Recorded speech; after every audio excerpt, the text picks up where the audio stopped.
The needle didn't waver. Celeste Okafor held the syringe steady as she drew blood from the woman's arm, even as Mrs. Harrington's eyes stayed fixed on the ceiling, pointedly refusing to look at her. It wasn't the first time, it wouldn't be the last.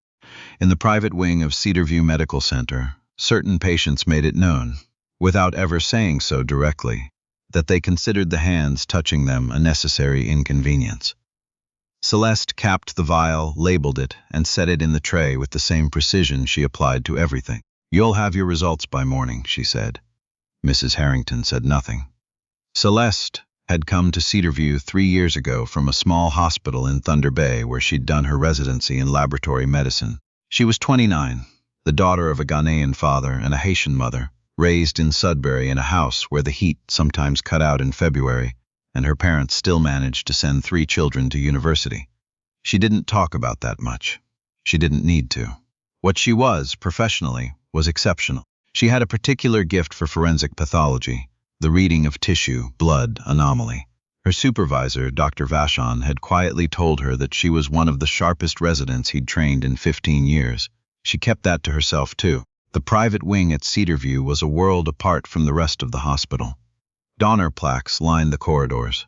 The lighting was warm. The patients here were the kind who had their lawyers on speed dial and their financial advisors on retainer.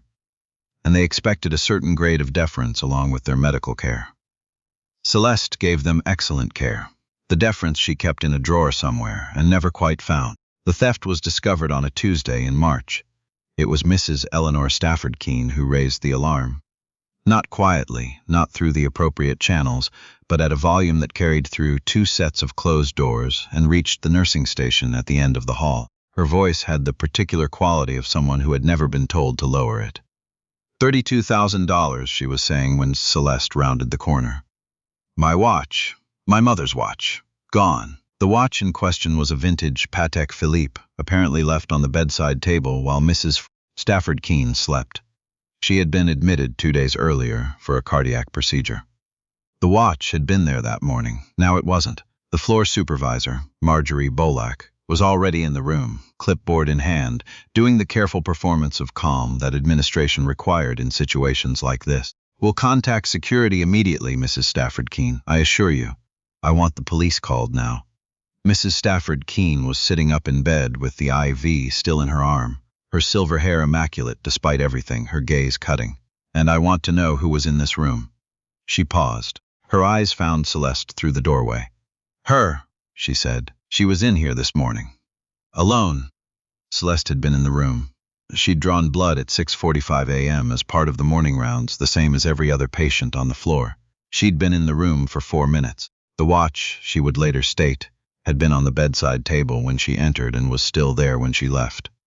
The head of hospital security, a man named Deshane Corbett, took her statement in a windowless room near the service elevator. He had a practiced neutrality that told her he'd done this before, sat across from someone and listened carefully while deciding, somewhere behind that neutral face, what he already believed. "You understand we have to ask everyone who had access," he said. "I understand," Celeste said. "Is there anything you'd like to add to what you've told me?" "No." He nodded slowly. "We may need to speak with you again." She walked back to the lab without giving him the satisfaction of hurrying. By afternoon, the story had moved through the hospital, the way stories do in places where people work in close quarters and have too little power over too many things. It moved in fragments, in implication. The version that reached the cafeteria by 2 o'clock had shed most of its uncertainty. Celeste heard her name. She poured her coffee, sat down, opened the journal she'd been reading at lunch for the past 3 days, and gave no indication she'd heard anything at all. What she didn't show, what she held somewhere deep and still inside herself, was the thing she'd been holding since 6:45 that morning, since the moment Mrs. Stafford Keene's eyes had cut to her through the doorway with that particular quality of certainty that had nothing to do with evidence, the thing she'd learned to hold without letting it move her face. She had been here before, not here exactly, but she knew this room. She had grown up knowing it. What Celeste Okafor had not told anyone at Cedarview Medical Center, what was not in her personnel file, not on her LinkedIn, not in the short bio the hospital used on its website, was that before her residency in Thunder Bay, before medical school at McMaster, She had spent 2 years working as a civilian forensic analyst for the Ontario Provincial Police. She had been 22. She had gone in on a summer contract and stayed because she was good at it and because the work mattered, and because one of the senior investigators had taken one look at her analysis of a disputed blood sample and told her she had a future in this if she wanted it. She had wanted it for a while. Then she'd decided she wanted medicine more, the understanding of what killed people, rather than simply documenting that they had been killed. She'd left on good terms. She still knew people. She still understood how evidence worked, how it was gathered, how it was read, how it could be shaped by the conclusions people had already reached before they started looking. She thought about all of this very carefully over the next 24 hours. Then she started paying attention in a different way. The floor log showed 12 people with documented access to Mrs. Stafford Keene's room between 6 a.m. and 10 a.m. on Tuesday. Celeste was one of them. So was the night nurse coming off shift, the orderly who'd brought breakfast, the attending physician, 2 members of the housekeeping staff, a physiotherapist, a patient transport aide, and 3 other nurses on the morning rotation. Celeste noted all of this because noting things was what she did. She also noted that Mrs. Stafford Keene had a visitor the previous evening, a man in his late 40s, well-dressed, who had signed in under the name W. Keene and stayed for 40 minutes. A son, Celeste assumed, or a husband. She didn't know yet. She noted that the watch had not been mentioned to anyone on staff when Mrs. Stafford Keene was admitted, which was unusual for an item of that value. Most patients were advised to leave valuables at home or secure them in the facility safe. She noted that Mrs. Stafford Keene had made 2 phone calls before raising the alarm, and that the alarm itself came approximately 40 minutes after she would have been expected to wake. She wrote none of this down anywhere that could be accessed or taken from her. She kept it in a part of her mind that she'd trained to hold things quietly. On Wednesday, hospital administration asked Celeste to take 3 days of paid leave while the investigation continued. They were careful about how they said it. Marjorie Bolak delivered the message personally, standing in the doorway of the lab with her clipboard held a little tighter than usual, using the language of procedure and protocol and nothing whatsoever suggesting wrongdoing. It was a kind of performance that Celeste had learned to recognize, the bureaucratic soft shoe that let people do something uncomfortable while maintaining plausible deniability about what they were actually doing. "Of course," Celeste said. "I understand." She cleaned her workspace, logged out of the system, gathered her bag. At the door, she paused. "Marjorie," she said, "is anyone else on leave?" Marjorie's clipboard shifted. "I'm not in a position to." "No," Celeste said. "I didn't think so."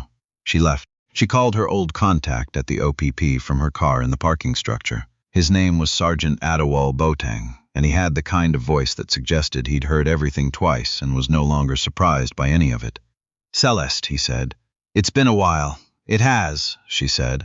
"I need to ask you something off the record." "Off the record, I can probably manage." "What is it?" She told him what had happened. She didn't editorialize. She gave him the facts in the order she'd observed them, and let him sit with them for a moment. He was quiet for several seconds. "W. Keene," he said finally. "The visitor. I want to know if the name means anything." She heard him exhale. "Give me until tomorrow morning." She spent Thursday doing what she would have done on any day off. She ran 6 kilometers along the lakefront trail. She called her mother, she read. She did not call the hospital. She did not reach out to colleagues. She did not perform anxiety for anyone. What she was, under all of it, was furious. Not the hot kind that makes people do things they regret, the cold kind. The kind she'd learned to carry in Sudbury when she was 16, and a guidance counselor had looked at her university plans and said gently that she might want to consider more realistic options. The kind she'd carried through every room where she'd had to be twice as precise and half as visible and still watch the credit land somewhere else. She was furious, and she was thinking very clearly, and she was waiting. Sergeant Boateng called Friday morning. "Warren Keene," he said. "Son of Eleanor Stafford Keene. He's been in and out of probate court for the past 4 years over the estate of the late Douglas Stafford Keene, the mother's second husband. There's a watch mentioned specifically in the contested assets. Vintage Patek Philippe." Celeste was quiet for a moment. "It's in dispute, has been since 2021. The son claims it was promised to him directly. The estate lawyers say it goes to the mother. It's been tied up in mediation." "So," Celeste said. "So," Boateng said. There was a silence between them that didn't need filling. "Thank you, Whale," she said. "Celeste." He paused. "Whatever you're thinking of doing, be careful how you do it." "I'm always careful," she said. "That's the problem nobody accounts for." She went back to the hospital on Saturday. Not to the floor, not to any area she needed authorization to access, but to the main lobby, which was open to anyone. She sat in one of the chairs near the information desk with a book she wasn't reading and watched the elevator bank. At 2:17 p.m., Warren Keene arrived. He was exactly as she'd pictured from the visitor log. Expensive coat, deliberate walk, the particular kind of confidence that comes from having money long enough that you've stopped thinking about it. He signed in at the desk and went up. Celeste waited. He came back down at 3:04. She watched him cross the lobby, and she noted that he was carrying nothing when he arrived and nothing when he left, and she noted the very specific quality of relief in his shoulders as he pushed through the main doors. Then she called the number she'd looked up 2 days ago. The direct line for the detective assigned to the case. A woman named Constable Bryn Faucher, who worked out of the local detachment and had, according to public record, handled 3 separate fraud cases in the past 18 months. "Constable Faucher," Celeste said when she answered. "My name is Celeste Okafor. I'm a pathology resident at Cedarview, and I'm one of the people under consideration in the Stafford Keene matter. I have information I think you'll want to hear." There was a brief pause. "I'm listening," Faucher said. What Celeste gave Constable Faucher was not an accusation. It was a series of observations, presented in the order she'd made them, with the context that made each one relevant. The probate dispute, the timing of Warren Keene's visit relative to when the watch was last confirmed seen, the gap between Mrs. Stafford Keene's waking time and when she raised the alarm, the fact that 12 people had access to the room, and that exactly one of them had a documented financial motive tied specifically to the item in question, and that person was not Celeste Okafor. She also mentioned clearly and without drama that she had worked as a forensic analyst for the OPP for 2 years before medical school, and that she was happy to speak with anyone at the provincial level if it would be useful. Faucher was quiet for a long moment after she finished. "Can you come in Monday morning?" she said. "Yes," Celeste said. "Don't discuss this with anyone at the hospital in the meantime. I wasn't planning to." She went home and made dinner and called her sister in Hamilton and didn't mention any of it. Her sister talked for an hour about a renovation that was taking longer than expected, and Celeste listened and made the appropriate sounds, and was genuinely glad to hear her voice. Later, she stood at the window of her apartment and looked at the lights across the water and felt the particular weight of the things she was carrying. Not the anger now, not the cold calculation, but something quieter underneath both of those. The weariness of being someone who had to be this precise, this strategic, this relentlessly documented just to be believed. The exhaustion of knowing that someone else in her position might have panicked, might have lawyered up immediately, might have performed innocence so hard they looked guilty, and that she had instead done what she always did, which was to think and observe and wait.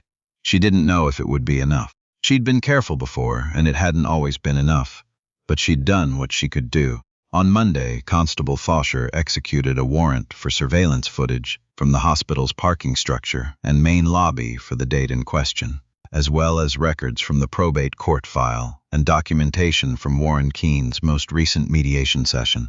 On Tuesday, the watch was found. It was in a lockbox at a self-storage facility in Mississauga, rented under a name that proved, upon further examination, to trace back to Warren Keene through 2 layers of paperwork that had been constructed to look clean but weren't, because very few things are as clean as they look when someone who knows what to look for is actually looking. Celeste was at work when she got the call. She finished the analysis she was running, logged the results, initialed the paperwork, and then sat very still at her workstation for approximately 30 seconds. Then she went to make coffee. The formal statement from hospital administration came on Wednesday afternoon. Marjorie Bullock delivered it in person, in the same doorway she'd used before, with the same clipboard and a slightly different posture. The investigation had concluded. No hospital employee was implicated. Celeste's leave had been a standard procedural precaution. The hospital valued her contributions and looked forward to her continued work. Celeste listened to all of it. "Thank you, Marjorie," she said. Marjorie nodded, and there was something in her face that might have been relief, and might have been shame, or might have been both of those things sitting uncomfortably together. "For what it's worth," Marjorie said, and then stopped. Celeste waited. "You handled this with more grace than I would have," Marjorie said quietly. "I handled it with evidence," Celeste said. "Grace is just what it looks like from the outside." Marjorie left without writing anything on the clipboard. Warren Keene was charged with theft over $5,000 and obstruction, and additionally faced a civil action from his mother's estate lawyers, which effectively collapsed whatever argument he had remaining in the probate dispute. He lost the watch anyway, in the end. He lost considerably more than that. Eleanor Stafford Keene sent no message to Celeste, no acknowledgement, no apology, nothing. Her discharge from Cedarview happened on a Thursday when Celeste was in a different wing, and they did not cross paths. Celeste did not spend much time thinking about that. She spent more time thinking about a conversation she'd had with Sergeant Boateng years ago, when she was 22 and had just turned in an analysis that contradicted the lead detective's working theory, and had done so in writing, clearly and completely, and was sitting in her small office waiting to find out what happened next. Boateng had come by afterward. He'd sat down across from her, which he rarely did, and he'd looked at her for a moment before he said anything. "You know what the difference is," he'd said, "between the people who get through this work and the people who don't." She'd said she didn't know. "The ones who get through," he said, "know the difference between keeping their head down and knowing when to raise it. They keep their head down long enough to see exactly what's happening. Then they raise it at exactly the right moment." She'd thought about that a lot over the years. She was thinking about it now.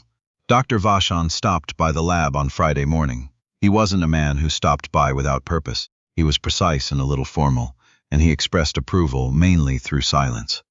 The absence of criticism was, in his lab, a form of praise. He stood in the doorway for a moment, looking at her workstation with an expression that she'd learned to read as consideration. "I've been asked," he said, "whether you'd be interested in joining the forensic pathology consultation panel. It's voluntary. It adds to your workload considerably." Celeste looked up. "There's a position opening in the fall," he added. "Formal position, I mean. I've recommended you." She held that for a moment. "Yes," she said. "I'd be interested." He nodded once and left. She went for her run that evening along the same lakefront trail, the same 6 kilometers she ran every day she could manage it. The ice had mostly cleared. The water was still gray with early spring, and the wind came off it cold and useful. The way cold can be useful sometimes, sharpening everything it touches. She thought about Mrs. Stafford Keene's eyes cutting to her through the doorway. She thought about the room where she'd given her statement, the particular quality of Deshane Corbett's neutrality. She thought about Marjorie Bolak and her clipboard, and the 30 seconds in the lab after the phone call, when she'd let herself just sit. She didn't feel victorious, exactly. That wasn't quite the word for it. What she felt was something steadier, something that had always been there, and that this had not taken from her, and that she was going to carry forward through whatever came next. There is a kind of patience that gets mistaken for passivity. People see someone staying calm in a room that's burning, and they think it's because they don't feel the heat. It isn't that. It's because they know exactly which door is the exit, and they're waiting for the right moment to move. Celeste Okafor knew a great many exits, and she was not done yet.